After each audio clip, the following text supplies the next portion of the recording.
Hey, are your kids plugged into the right power source? We'll be talking about it today.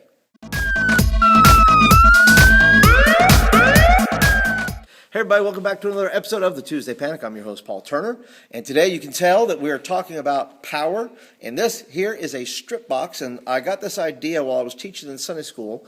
I've been teaching a series called Sticky Faith, and I got the link down there if you want more information about what Sticky Faith is and does. But there was I was looking for an example for our kids to show about being overcommitted and things like that in their lives, and the theme was being unplugged.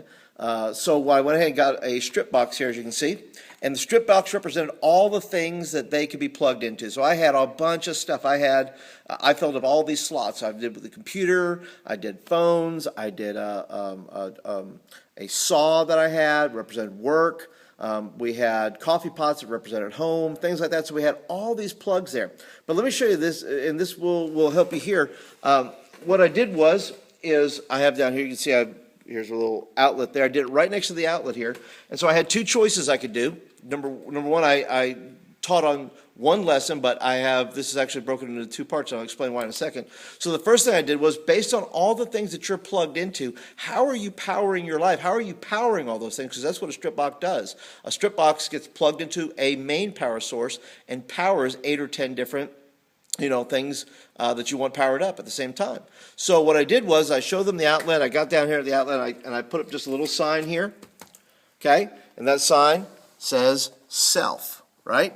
And so I asked them, I said, look, what are you powering your life with?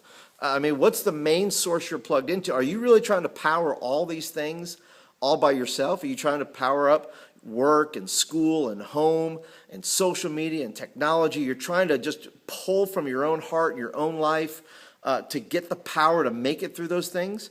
And I challenged them and said, look, that type of power is limited. Self-power is limited. And then I moved along the lesson a little bit. And I said, well, then what do we need to do then? If we're having struggles and we're talking about that we don't have enough time or energy or power so we can do these things. And I told him too, I said, look, maybe you need to unplug some of those things, right? So we kind of began to unplug those and went through them a little bit. But the main deal is look, life may not slow down for you, so you're going to need power source from somewhere. School's not an option. You're going to need power for that. Your home is not an option. You're going to be in your home. Now, social media, technology, other things, those are the things you're going to unplug, but there are things that you definitely need power for. The question is, where are you going to get that power from? And that's when I changed and said, guys, you could plug in right here to the Holy Spirit. And so I told him, I said, look, guys, you have a choice. Plug into God, plug into the Holy Spirit, and allow Him to power up all your other avenues, power up all the other things you do, and allow Him to kind of circulate into those events. Or you can have self-power, but the problem with that is that's limited power versus the Holy Spirit, which has unlimited power.